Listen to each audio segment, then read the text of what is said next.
everyone. As you can see, it is winter in Vancouver, and while we don't often get snow in this part of the world, it does get cold and wet and dark in the winter. So I've been riding indoors a whole lot more. We're preparing for a little trip to an exotic locale, and I just thought I would show you my ZWIFT setup for 2023. One of the things I really do love about riding on ZWIFT is that I can get out here and bang out a workout in 60 or 90 minutes. I get a good quality workout done, and I don't have to worry about the cold, I don't have to worry about the wet, and I definitely don't have to worry about the snow. So I don't know if you can tell, but this used to be a garage before we converted it into our workout room. And the reason I love having this workout room in the garage is it just means that the rest of the house doesn't get sweaty and stale smelling. We had a little baseboard installed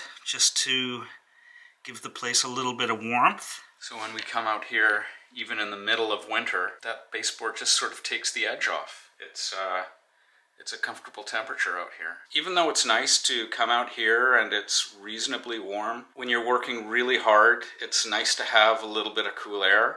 And so we've actually got a window situated behind this TV screen that we can move out of the way. We can open up this window, and that just gives us some nice airflow when we're really working hard. Of course, we've got a couple of fans situated right in front of the bikes, and again, that just helps with airflow. When we first set the gym up, I had these Wi-Fi boosters in here just to increase the signal. But we recently got a new router for the home, and since we've had that new router, we haven't had any signal problems out here in the garage. As you can see, I've got two Apple TVs running the system. When I first started out here, we were actually running ZWIFT on two Mac Minis, but they were fairly old and they just became so slow. Since we bought the Apple TVs, we haven't had any problems running the app. It just runs so quickly and so beautifully. And those are just, I think, the first generation 4K Apple TVs, and they've done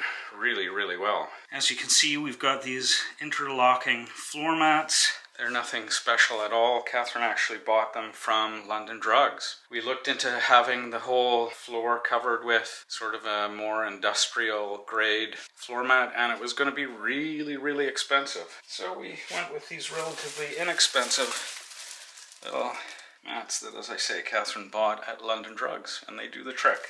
As you can see, we've got two high-definition 4K TVs hooked up to the Apple TVs with HDMI cables, and that just really gives immersive experience on ZWIFT. To me, it's a whole lot more enjoyable than just sitting with your computer sitting in front of you with a tiny little screen. As you can see, we've got these big Rubbermaid tubs beside the bikes. Great for storage, and of course, this is where we keep all of our controls and whatever else we need to ride. I've got the Wahoo Kicker Snap, which is a great smart trainer. I think if I had to do it all over again, I would get a direct drive smart trainer. This trainer is great if you're taking the bike on and off the trainer, if you're riding outdoors. But as you can see, this bike is pretty much locked to the floor. This bike has not been outdoors in literally years. It pretty much just lives on the smart trainer.